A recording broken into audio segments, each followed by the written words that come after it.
রূপবতী এক মেয়ের প্রেমে পড়েছি, দিনে রাইতে শুধুই তার কথা ভাবছি।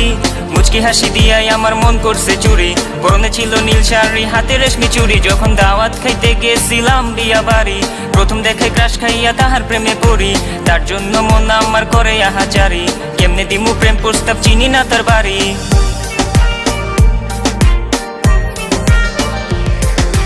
মায়াবতী এক মেয়ের প্রেমে পড়েছি, দিনে রাইতে শুধুই তার কথা ভাবছি। মুচকি হাসি দিয়াই আমার মন করছে চুরি, পরনে ছিল নীল শাড়ি, হাতে রেশমি চুড়ি। যখন দাওয়াত খাইতে গেছিলাম বিয়া বাড়ি, প্রথম দেখে ক্রাশ খাই